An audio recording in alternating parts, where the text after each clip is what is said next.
Mr. Robinson? Yes. I didn't have time to You have to give us your name. Oh, I'm sorry. My name is Mark Robinson. I live at 4015 Sassafras Court.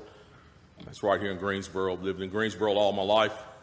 I didn't have time to write a fancy speech. I didn't have time to, I didn't have the resource of an English teacher to sit down and write a speech with at school today and be, brought over here or practice or anything.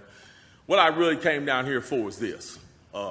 I've heard a whole lot of people in here talking tonight about this group and that group, and domestic violence and blacks, these minorities and that minority. What I want to know is, when are you all going to start standing up for the majority? And here's who the majority is.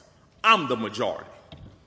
I'm a law-abiding citizen who's never shot anybody, never committed a serious crime, never committed a felony. I've never done anything like that. But it seems like every time we have one of these shootings, nobody wants to put the blame where it goes, which is at the shooter's feet. You want to put it at my feet. You want to turn around and restrict my right, constitutional right that's spelled out in black and white. You want to restrict my right to buy a firearm and protect myself from some of the very people you're talking about in here tonight. It's ridiculous. I don't think Rod Serling could come up with a better script. It does not make any sense. The law-abiding citizens of this community and many communities around this country, we're the first ones taxed and the last ones considered and the first ones punished when things like this happens, because our rights are the ones that are being taken away. That's the reason why I came down here today. Gun show or no gun show, NRA or no NRA. I'm here to stand up for the law-abiding citizens of this community, because I'm going to tell you what's going to happen.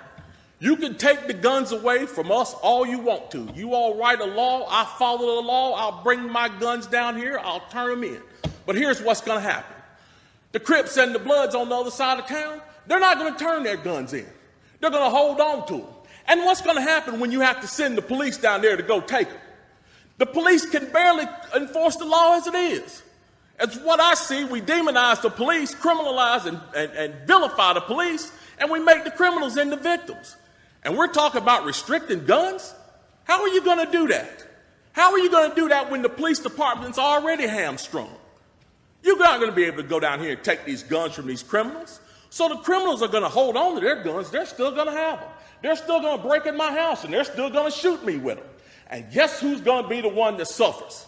It's going to be me. Well, I'm here to tell you tonight, it is not going to happen without a fight. And when I say fight, I don't mean shots fired. I don't mean fist thrown. I mean I'm going to come down here to this city council and raise hell just like these loonies from the left do until you listen to the majority of the people in this city. And I am the majority.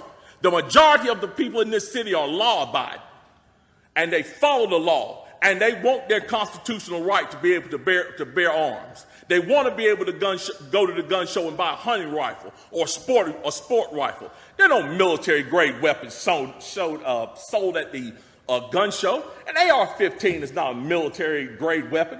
Anybody that would go into combat with an AR-15 is a fool. It's a semi-automatic .22 rifle.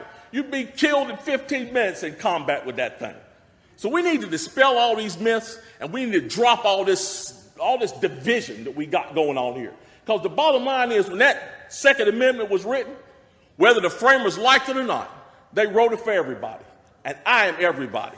And the law-abiding citizens of this city are everybody. And we want our rights, and we want to keep our rights. And by God, we're going to keep them, come hell or high water.